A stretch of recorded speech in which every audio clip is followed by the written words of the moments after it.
Good afternoon, everyone. We have a large crowd here in person today and many people online. Thank you for joining us. Before we begin, I'd like to make a brief land acknowledgement.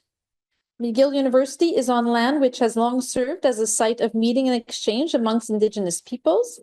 We acknowledge and thank the diverse Indigenous peoples whose presence marks this territory on which we now gather.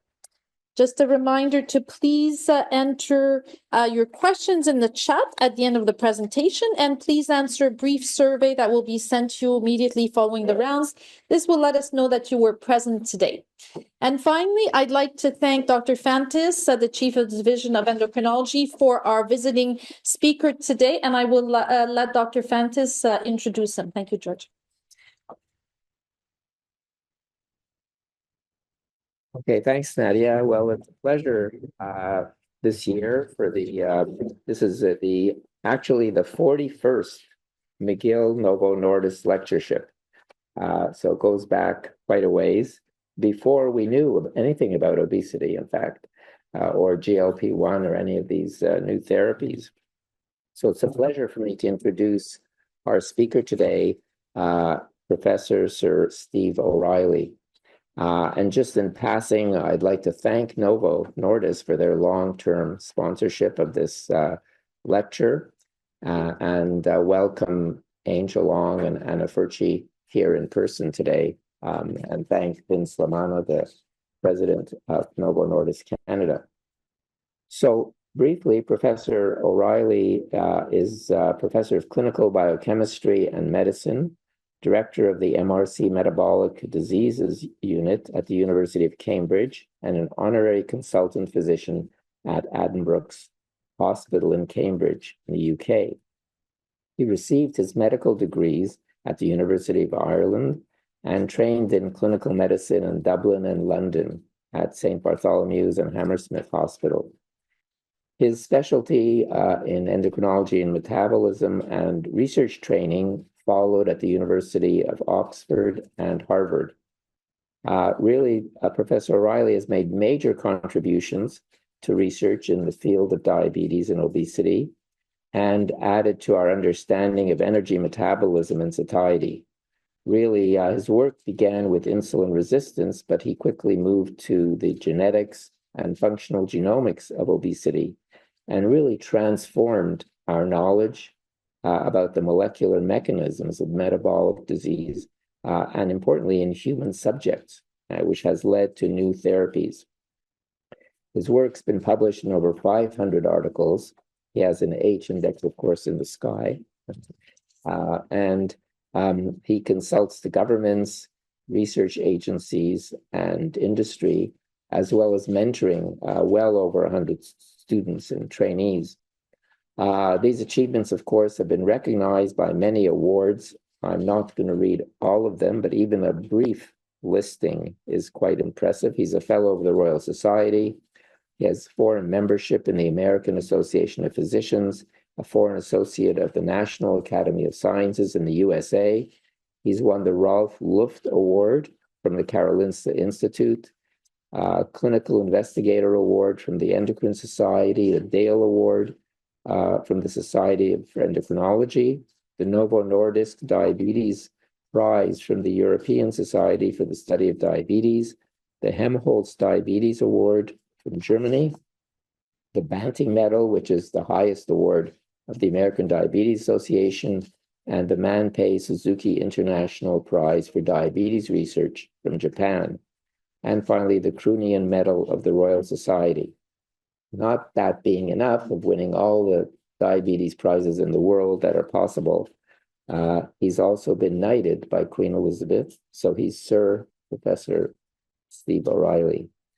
Our division is delighted to have Professor O'Reilly visiting us today and delivering the 2025 Novo Nordisk Lectureship. Steve, welcome. Thank you, George. Thank you for that very overkind introduction. When I received your invitation to come to Montreal, I was excited because Montreal is such a wonderful place for endocrinology and for the intersection between metabolism and neuroscience, an area which I've got a particular interest in, and I was thrilled to come, and I've had such a great time in the last day talking to the wonderful scientists here and old friends, meeting new people and meeting old friends too. So it's been a fabulous visit. I was going to take a holiday in Canada, and then I looked at the temperature, and then I saw the snow today. So we're going to Florida tomorrow with my So I'm going to talk today about both the causes and the consequences of overnutrition and the usual boring conflict of interest slide.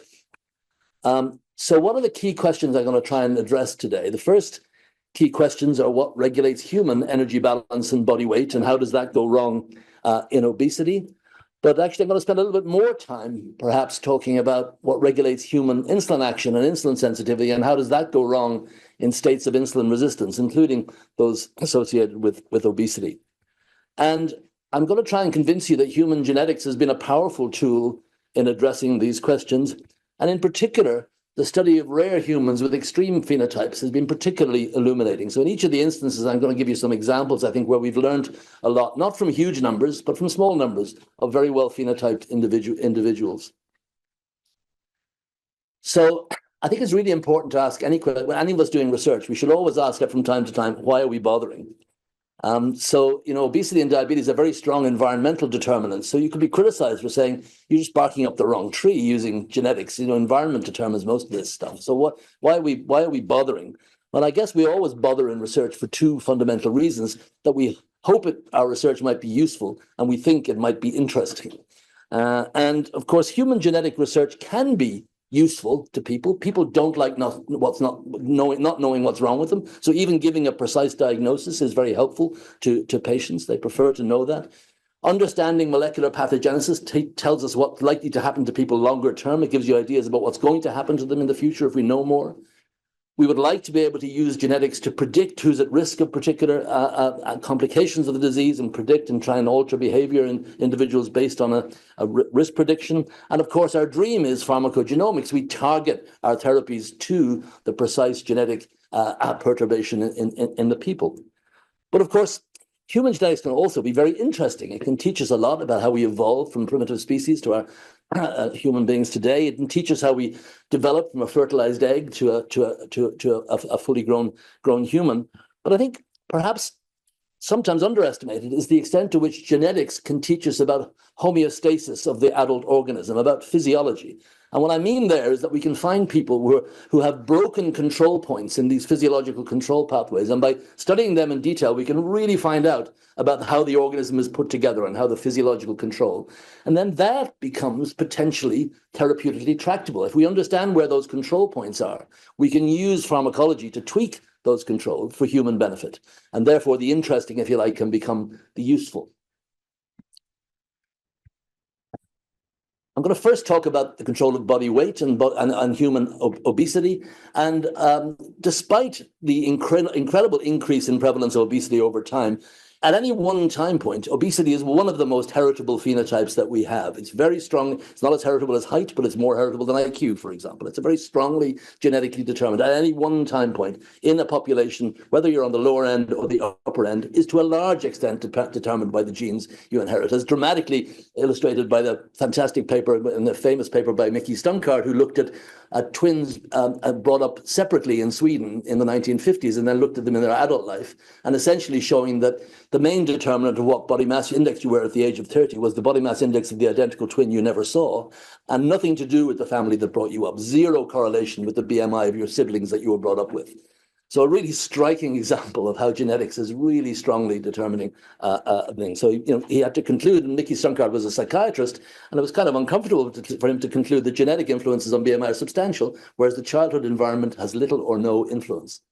So for those of you who prefer pictures rather than, this isn't from this paper, but this is a nice image, I think, from some 4 sisters who are born on the same day, and they share 50% of their genes. So like your siblings, you differ in shape and size from your siblings. And 4 pairs of sisters born on the same day, but sharing 100% of their genome. It's pretty hard to look at those pictures and say, I don't really think genetics has got much to do with body fat. Or it's just a striking visual of how important our genes are and how much fat and where we put it in our bodies.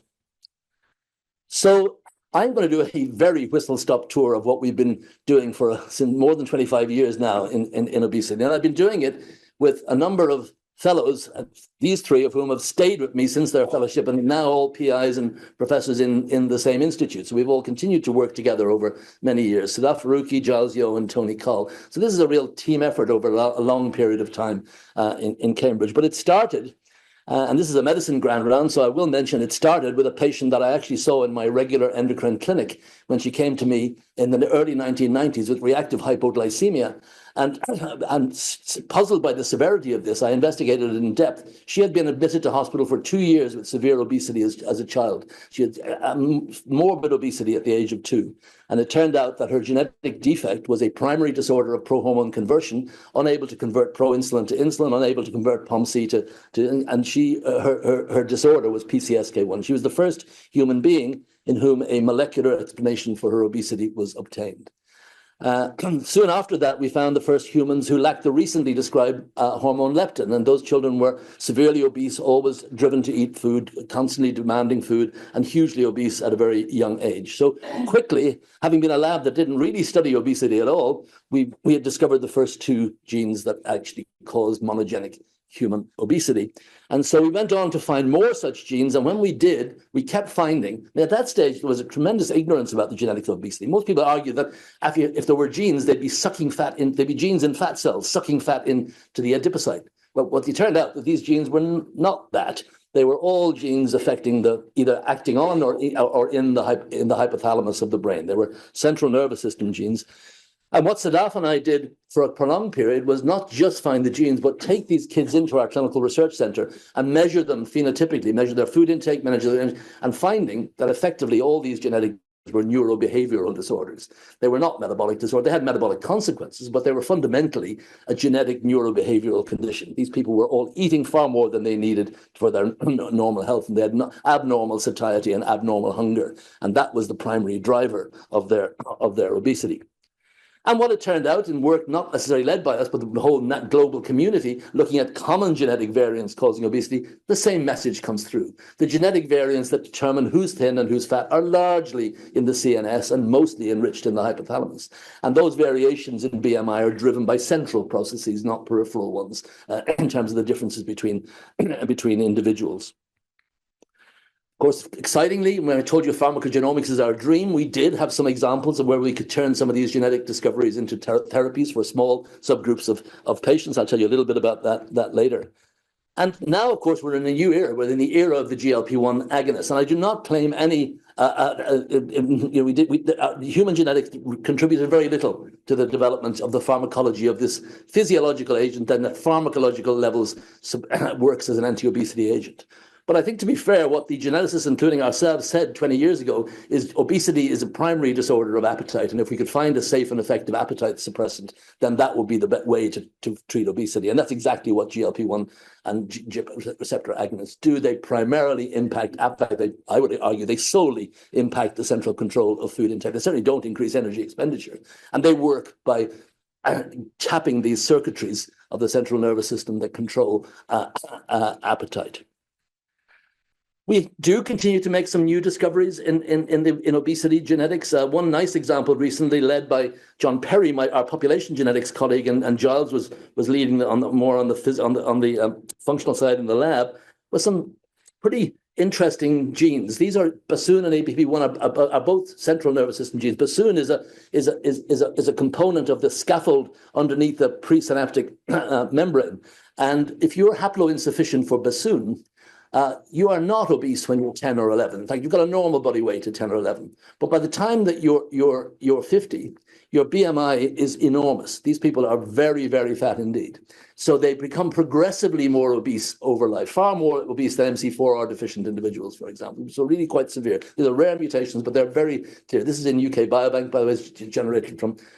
And so remarkably, these are examples of genes that result in progressive obesity over life. And I'm sort of rather tongue-in-cheek, describe it as Alzheimer's of the hypothalamus. It looks like what you're getting is a progressive worsening in time of the functioning of these neuronal circuits in association with a haploinsufficiency of some fundamental proteins of the synaptic cleft, or the presynaptic.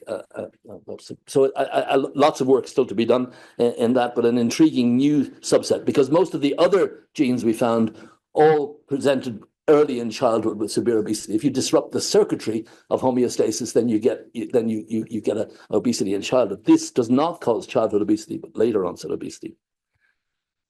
So it's a great privilege to discover a disorder you can do something about, and now there are several hundred children around the world, only a few hundred at the moment, but tragically there are many more in countries where the drug is inaccessible.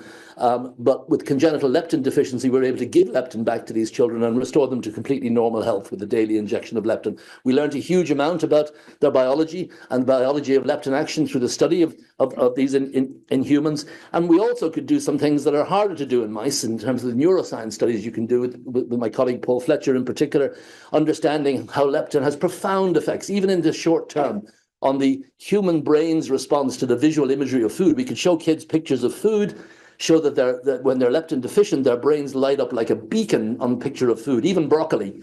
And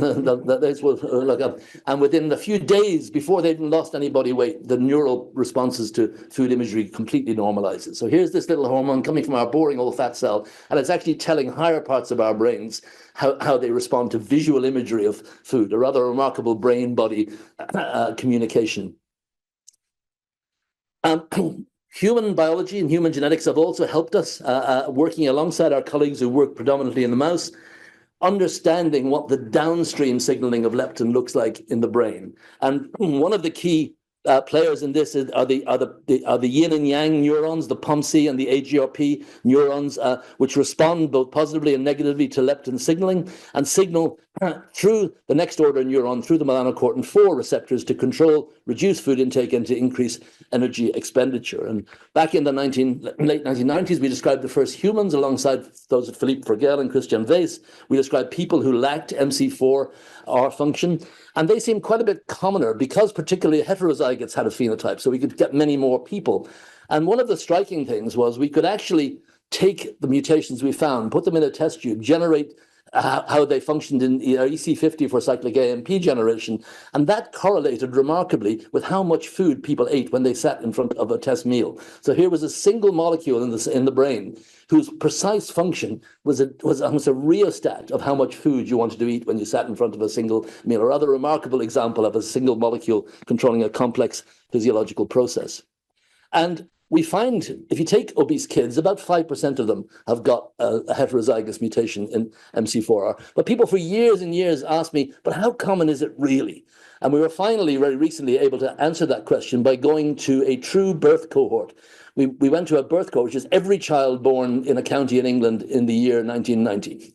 So we sequenced the DNA for every child. We functionally characterized every mutation in MC4R. So we captured 90% of the birth in that entire region of England. And we're able to tell you that 1 in 300 of the general population carries one such mutation. And when you carry it, you go into adulthood at the age of 18, 17 kilos. That's 35 pounds heavier than you were if you didn't have such a mutation. And most of that is fat. So that's 200,000 people in England. If you do the same for America, it's 1 million people. There'll be 1 million people in America carrying one of these alleles, a heterozygous dysfunctional MC4R allele. Sadaf's work showed later that if you had a gain of function mutation in MC4R, you're leaner. So this works right across the spectrum. That leanness is disproportionately present in gain of function. And now the work in melanocortin biology has led to the development of an agonist, which is now licensed in the US and Europe for the treatment of a variety of genetic lesions, where there's impaired signaling through to the MC4R receptor. And this is now broadening. The recent trials in both craniopharyngioma, brain tumors producing obesity, and in head injury resulting in obesity is looking very impressive. So this drug, selectively activating the MC4 receptor, although it also hits the MC1 on skin, which is a problem in terms of pigmentation side effects, is another example of molecular discovery finally leading to a useful therapy for a range of disorders. There was one thing that always interested me. if you're leptin deficient, you don't go into puberty, or you go into puberty extremely late. Whereas if you've got no MC4R here, you go into puberty normally or even early. So there's some discordance between that, and if you are deficient in POMC, this agonist here completely, and you give setmelanotide to hit the MC4R receptor, that changes your appetite, but it doesn't put you into puberty. So there was a kind of puberty angle that I was very interested in. And we recently had an opportunity, I think, to try and pretty much solve that, I think, by thinking about what other central receptors might be responsible for that. And there is a somewhat understudied central receptor for melanocortins, the melanocortin-3 receptor, which is present in equal concentrations throughout many places in the brain, but has been much less studied than the MC4 receptor. And we recently, in a collaboration with my colleagues in Cambridge, but also Roger Cohn, we did a combined human mouse body of work, which I think has led us to a new concept about how the central nervous system is signaling the states of energy success. So here's the POMC-AGRP neurons in the arcuate nucleus. They're sensing leptin, they're sensing insulin, they may sense nutrients directly. And then they're sending signals up. And we know that they're sending signals through MC4R for appetite regulation and energy storage. But what we've been able to find through more detailed studies than were done previously on the MC3 receptor in mice, and unique studies we did in humans, both common and rare humans with rare variants, etc., we were able to show that by disrupting MC3 receptor, we greatly disrupt linear growth in the humans, particularly the timing of sexual maturation. Puberty is profoundly influenced by that. In a single individual with a homozygous knockout, puberty happened at the age of 24. So this is a separate set of signaling, and in some ways what we're and by the way, in terms of MC3 control of sexual maturation and growth, it's enriched in GHRH and kisspeptin neurons. So we have, I think, a clue as to what the mechanisms may be, whereas MC3R influences that. So if you like to think about this bifurcating pathway, we sense our nutrient status in the arcuate nucleus through these neurons, and then we regulate the acquisition and the retention of energy through the MC4R, whereas what we do with the energy, we sense through the MC3R. And in a way, this makes perfect evolutionary sense. If things are really good out there, you got lots of food, the bison are abundant, you're growing up, it's time to get into puberty early, put on lots of muscle, reproduce quickly, grow, be strong. And this is the pathway that the brain uses to inform us to get into the adult state and reproductive state as quickly as possible, because things are really great out there. And we believe that, as you know, we're about 3 centimeters or 4 centimeters taller over a century than we were before. So we're much taller than we used to be. We go into puberty much earlier. And this is almost certainly the pathway that's allowed that to happen. We were a little puzzled because our MC3R knockout human was markedly obese, and heterozygous individuals had no increase in fat mass. So there's a puzzle: is MC3R an obesity gene?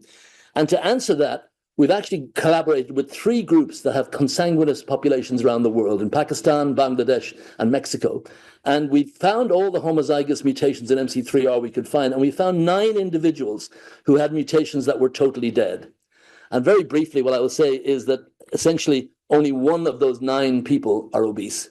So MC3R is not an obesity gene. We have 9 human knockouts, 1 person, but by chance that's lower than the prevalence of obesity in that general population. So MC3R should not be on any gene panels for obesity. It's not an obesity gene. We like to work across species, but we don't normally work beyond the mouse. But we've got an ex-postdoc of mine, Eleanor Raffin, is a vet, and she's making some very interesting observations in dog obesity. And in some unpublished work from Eleanor's lab, we've got an MC3 receptor variant that's very common in the dog, and particularly common in the Labrador. And if you look at what it does, if you're a Labrador, this is the age at first season, in other words, when they first become reproductively active, and the homozygotes for this missense variant have significantly delayed season. They are smaller dog. There's less dog, so they're not very big, as they would be if they had an MC4R defect. And they have no increase, and this is a marker of obesity. In fact, they have no obesity. So essentially, we have multiple species where MC3R seems to regulate reproductive timing and growth, but is not a major regulator of energy balance. Okay, so I'm going to move to the second part of my talk now, which is about the adverse health consequences of being chronically overnourished. And I prefer really to think of it chronic overnutrition, energy intake more than expenditure, rather than actually using the term obesity. I think obesity sometimes leads to brain freeze in people. All it means is an expanded mass of triglycerides in adipocytes. So how is that bad for you? Why is having an expanded mass of triglycerides in your adipocytes bad for you? There's three sets of pathologies I think it's worth thinking about. There are what I call the mechanical and gravitational complications of obesity on the one hand. There are various cancers that are obesity associated with, and then there's the cardiometabolic consequences of obesity. And they may not all have the same pathway. For the mechanical gravitational, for your osteoarthritis of the knees, for your increased intra-abdominal pressure pressing up on your esophagus, for your expanded fat in the pharynx, that is a mechanical consequence probably, or a weight consequences of the obesity. But really, cancers and metabolic disease, is the expanded fat mass really what's responsible for these complications? Or is it something about the excess of energy intake over expenditure itself, with this just simply being a biomarker? And do they lead to the adverse consequences of chronic overnutrition rather than the obesity themselves? And I'm sure I'll try to convince you that that probably is a more useful model than thinking about the big bad fat cell being all the big baddie in all of these pathologies. So I started my independent scientific life in the field of insulin resistance, first described as a concept by Harold Himsworth in Britain in the 1930s, where he showed that some people with diabetes responded very well to an injection of insulin and others did not. And he used the word insulin resistance. And then Jerry Reven here in California, really the person who first pointed out that insulin resistant, even if you're not diabetic, if you're insulin resistant, you have a whole range of cardiometabolic risk factors associated with that. And it's generally a bad thing. It's associated with increased risk of cardiovascular events. And there's no doubt that across the population, the more obese you get, and the more insulin, the higher your fasting insulin, even if you're not diabetic, although there is a huge range between individuals. And understanding why some people who are obese can maintain normal insulin sensitivity, some people who are lean can have very severe, that's a really big question. And understanding that gap here is a key question to be understood.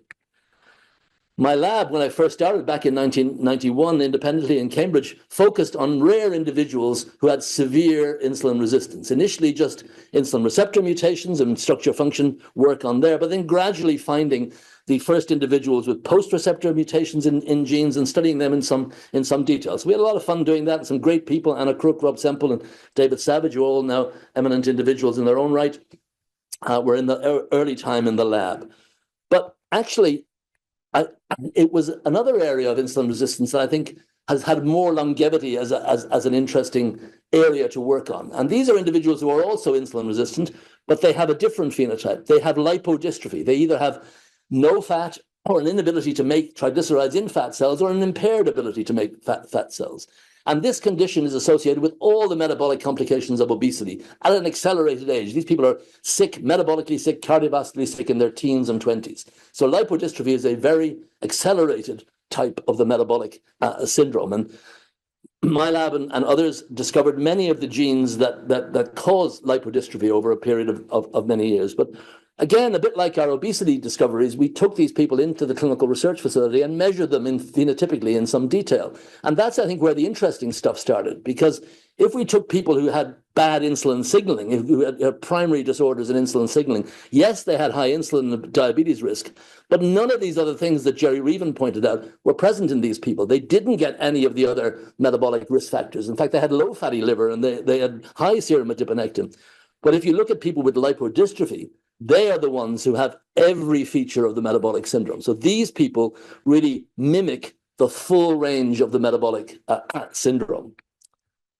And we wanted to know whether this was something that was true just for the rare monogenic lipodystrophies, or if we took a hypothesis-free approach, if we said, let's just take people with the metabolic syndrome who have high insulin, high triglycerides, low levels of HDL, what are they going to what is the genetic substrate for that? And for that, we really did need large populations. We're fortunate in our institute to have wonderful population scientists right the floor down from us. So we've been able to work together with our population genetics colleagues and use the rich information available for nearly 200,000 people to ask that question. And we asked the question, what are the common genetic variants that make you insulin resistant with high trigs and low HDL as a complex in the general population?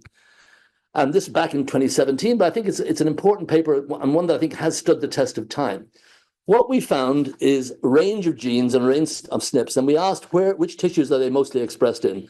And remarkably, the only tissue that spoke to us was the adipocyte and fat cells. The vast majority of such genes were adipocyte expressed. And when we tweaked them and experimentally knocked those genes down, we showed it affected adipocyte differentiation.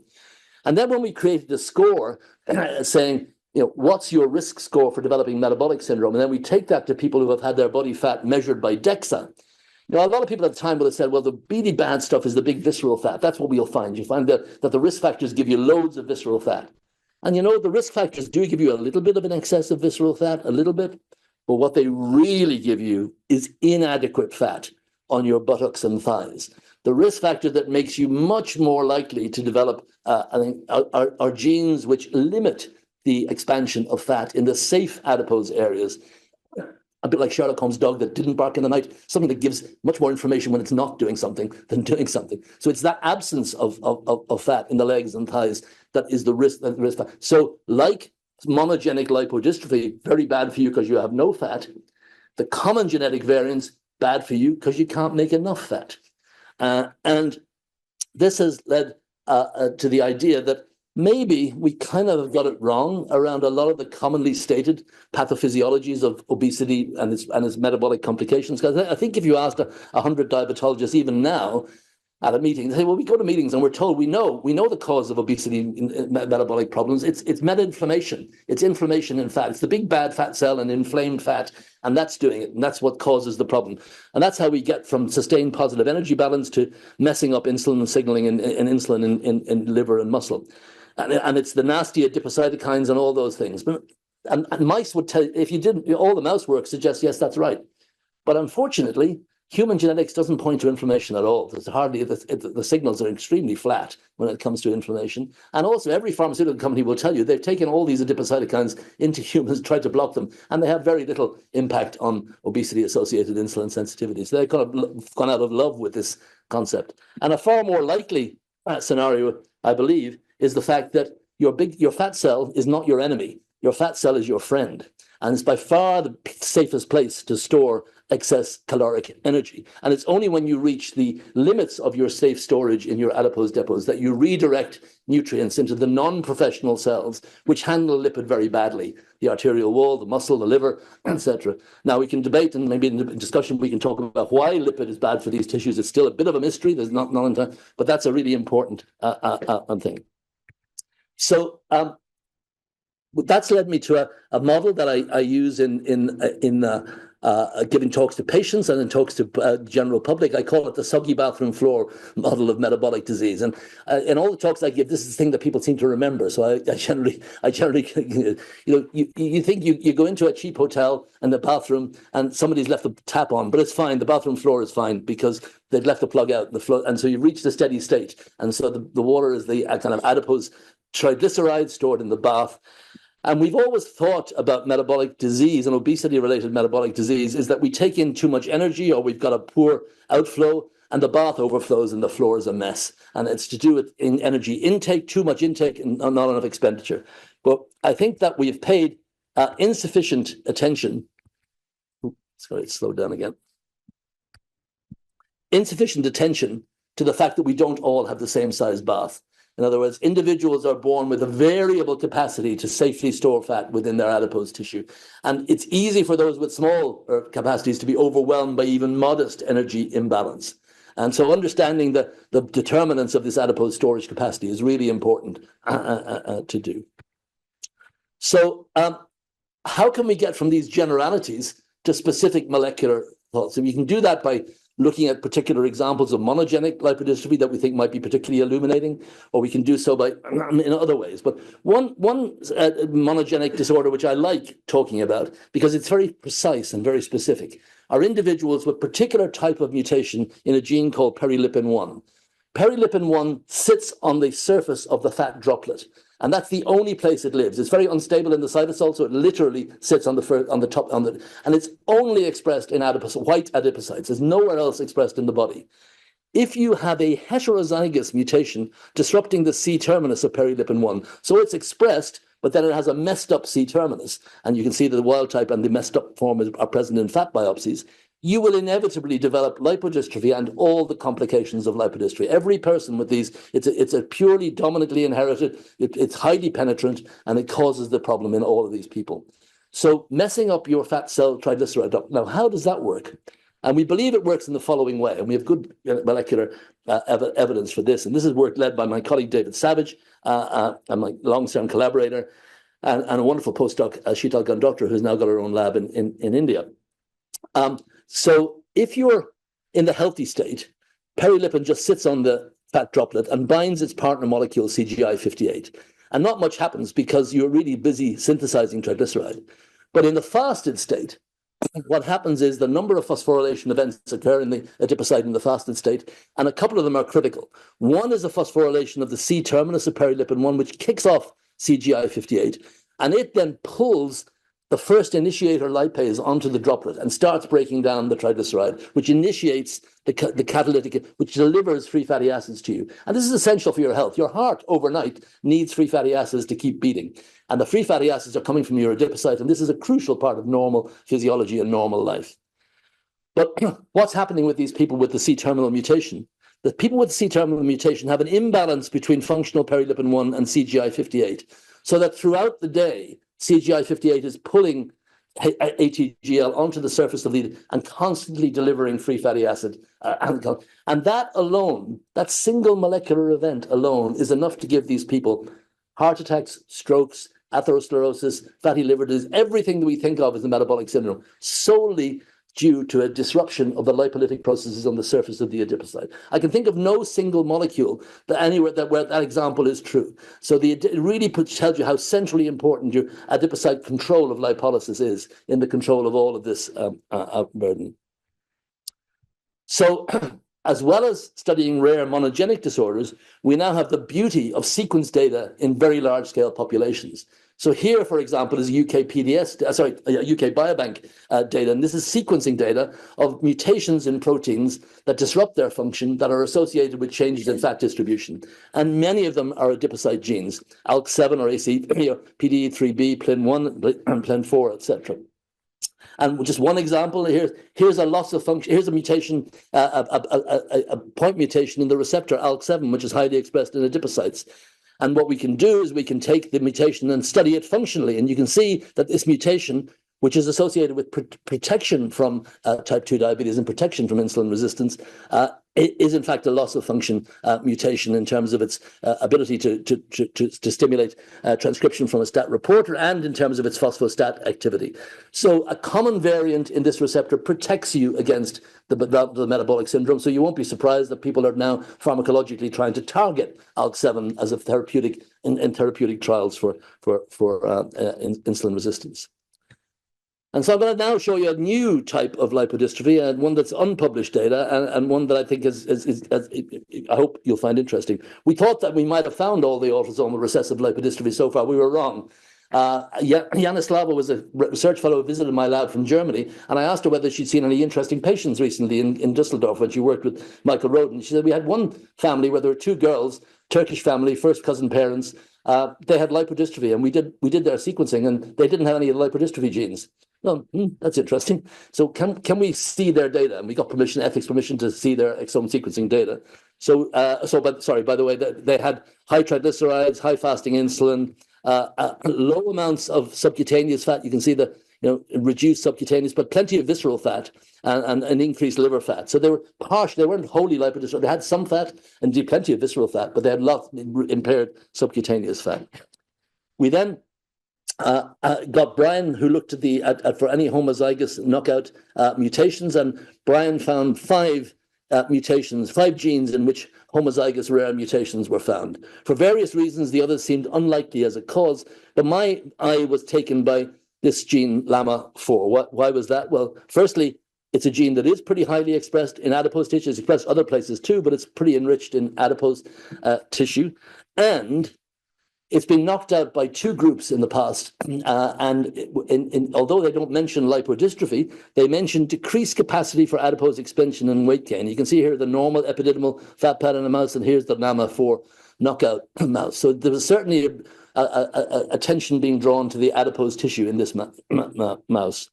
Now, what is LAMA4? It's a very boring gene. It's a laminin. It's a basement membrane protein. Most people aren't very excited by the extracellular matrix, but it's a basement membrane protein gene, one of the laminin families. Second in collagen is the most common. Laminin is the second most common, most highly expressed gene in the basement membrane. And it's a trimeric protein, and this mutation would be predicted to have a very early stop. And indeed, when you make it, there's no read-through. It's a completely stop. And then when you take adipose tissue and immuno from the sisters, there's none expressed there. And if you take the biopsy and stain it, you can see nice brown staining and controls and no LAMA4 in the patients. So it really is absent in these patients. We said, those previous mouse knockout guys must have missed something. So we make our own knockout mouse and we'll find a lipodystrophy phenotype. We found exactly the same. We couldn't really replicate a metabolic syndrome in the knockout mouse. We replicated smaller fat adipose, but we couldn't. And that's common in mouse with lipodystrophy. Mice are very resistant to the metabolic complications of fat disruption.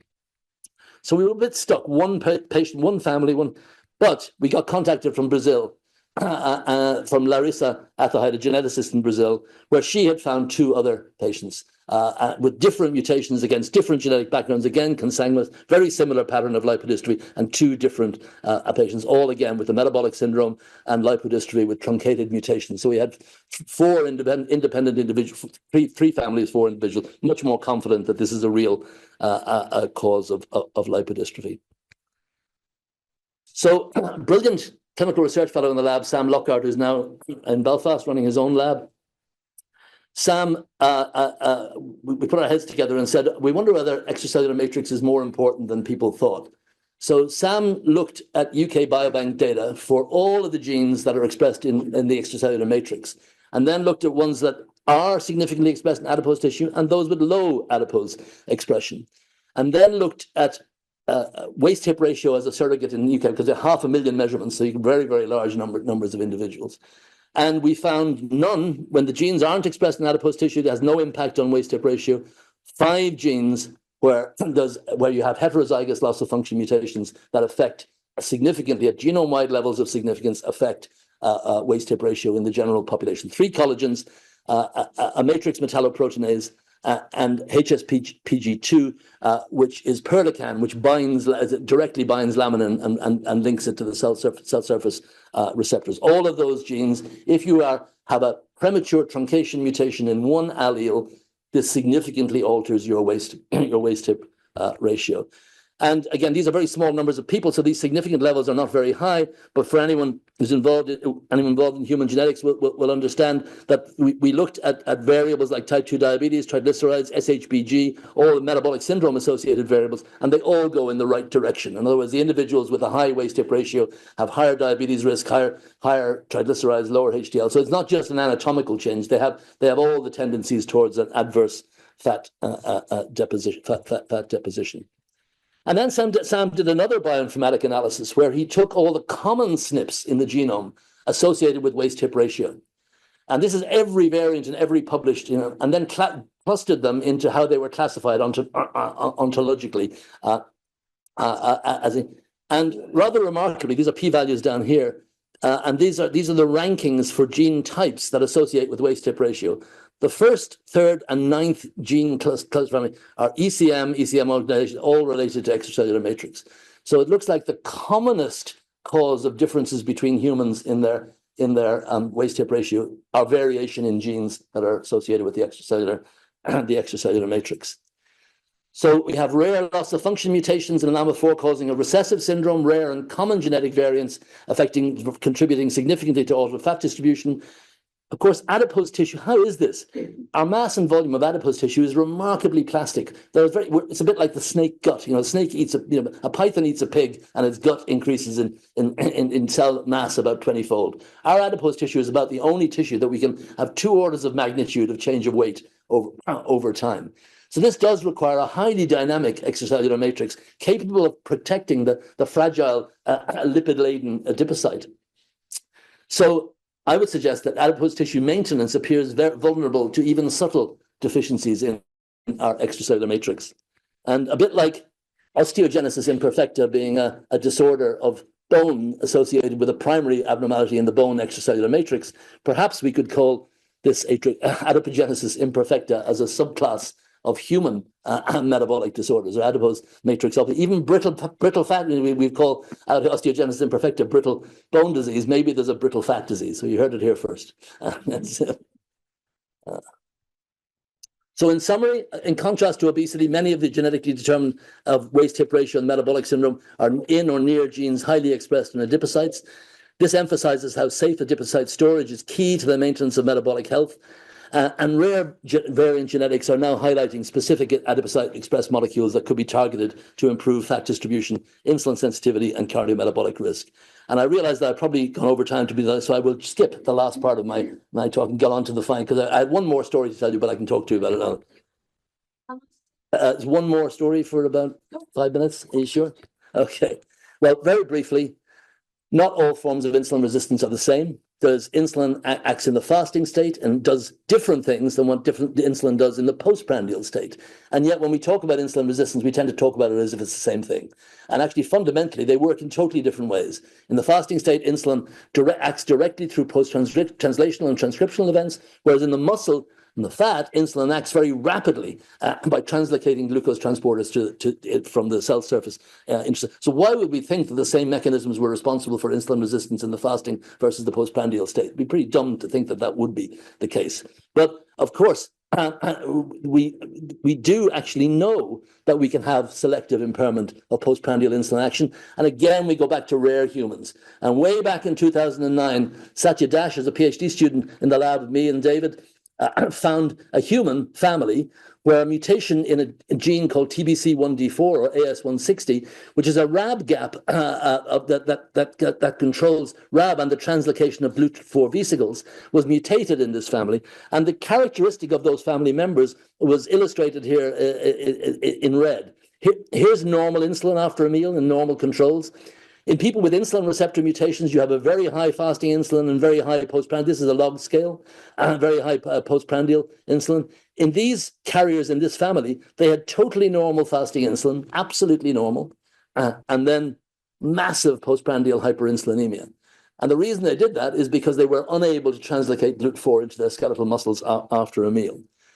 And that was sort of sat alone as an example of that for many years. And then intriguingly, and this is something that Brent Richards went on and showed is common in Canada, but it was initially shown in the Greenland Inuits. A mutation in the same gene, TBC1D4, is common in the Inuit, and it causes selective postprandial hyperinsulinemia alone.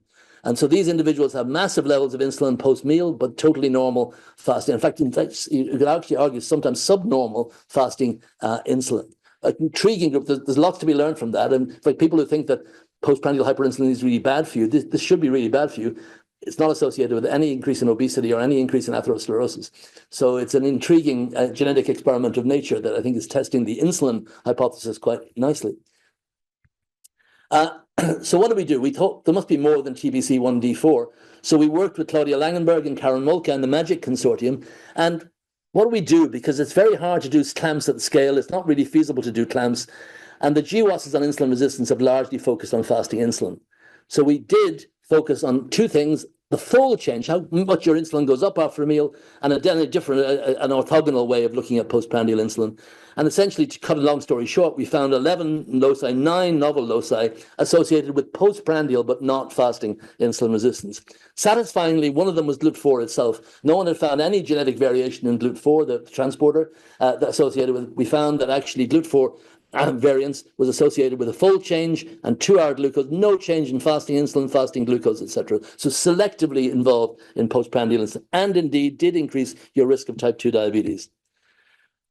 Karen Moltke then showed that this GLUT4 polymorphism was associated with lower expression of the GLUT4 in skeletal muscle. And we were able then, in collaboration with Daniel Fazakerly, an Alice PhD student in my lab, to directly interrogate these genes. And for sake of time, I'm not going to jump to you, but essentially we were able to take these candidate genes and then study what they did to insulin receptor, GLUT4 translocation in a high throughput cellular system, and found a number of genes that impair the ability of insulin to translocate GLUT4. And many of these we're now taking forward to further functional and detailed analysis.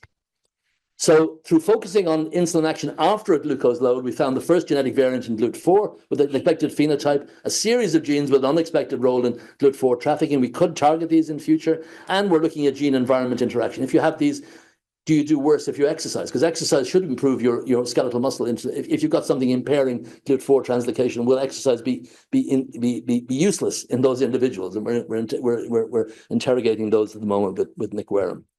So in conclusion, the establishment of robust associations of human genetic variants with phenotypes is very useful. It really allows you to establish a direction of causality, gene to phenotype, rather than phenotype to gene. And it does so in the species in which we have a disproportionate and understandable interest, the Homo sapiens. When trying to better understand the normal biology of these phenotypes, rare, highly penetrant human mutations with large effect size have, I think, been disproportionately illuminating. And because humans are highly outbred, so unlike knockout mice, we only need a small number because each human has a unique genetic background. If there's a consistent phenotype, we can see it with relatively small numbers and be confident of the phenotype. So I would argue, this being a medicine grand round, that inquisitive clinical practitioners can continue to contribute to important scientific discovery. This was something noted by William Bateson, the Cambridge scientist who coined the term genetics, who's told us to treasure our exceptions. But of course, like in most things, the great genius of William Harvey was ahead of us all. He advised us as physicians to advance the practice of medicine by giving our minds to the discovery of the usual law of nature by careful investigation of the causes of rarer forms of disease. I'd like to thank all my colleagues. I mentioned most of them throughout, our funders, but particularly the patient and research participants in the work, without whom we would not have had a research program for the last 30 years. So thank you for your attention.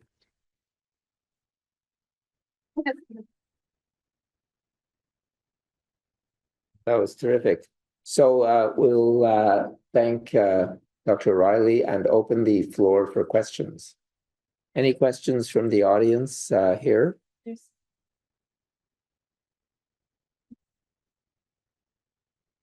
This, Dr. Volks, you want to unmute?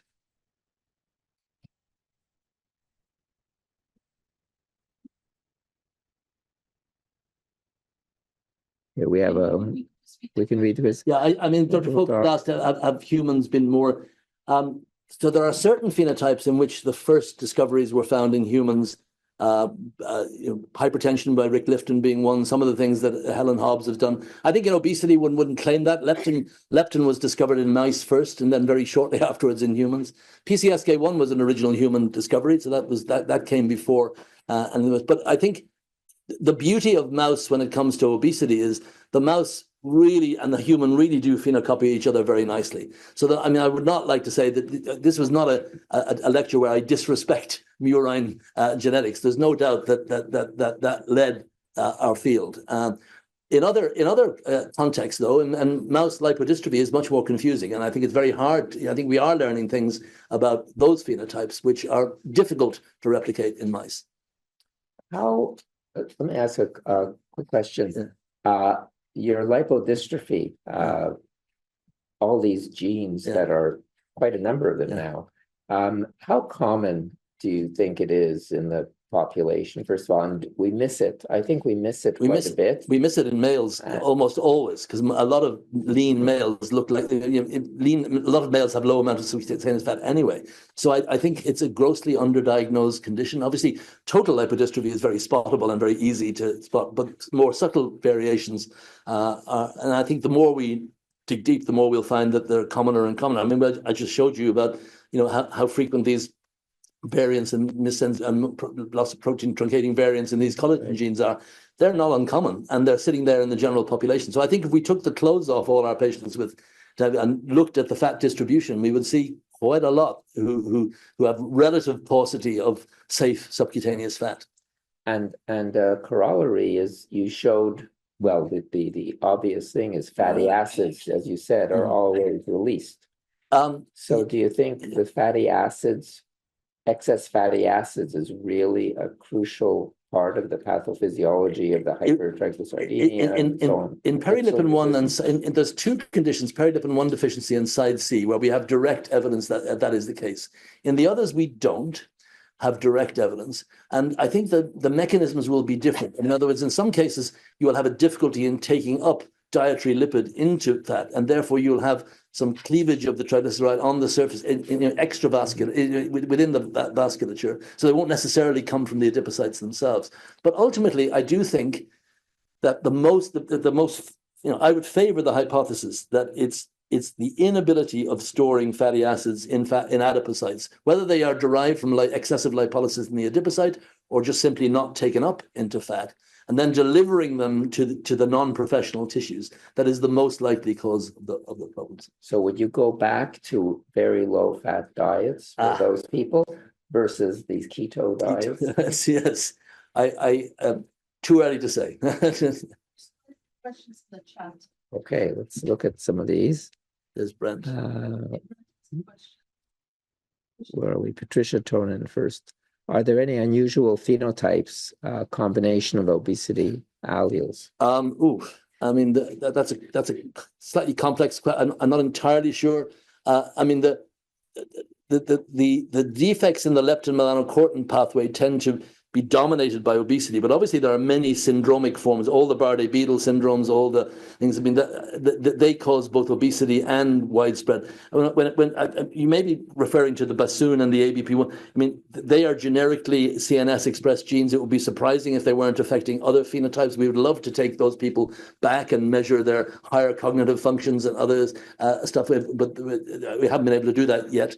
So I think there will be many situations in which an obesity allele not only affects the regulation of appetite and food intake, but affects other cognitive and behavioral functions as well.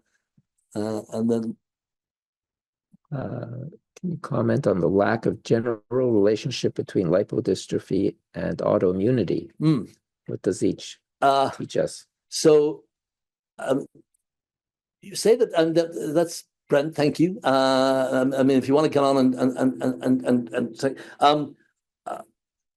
the obesity autoimmunity, yes, I think there is statistical. I don't know how overwhelming it is. Lipodystrophy can be the result of you can acquire lipodystrophy. There are several autoimmune forms of lipodystrophy that are well described, and so that direction can happen. Teaching us about how obesity, I see what you mean. If you're not seeing a relationship, okay, so lipodystrophy is associated with all of the, I get where you're coming from now, but I think you're too clever for me. I'm now kind of got you.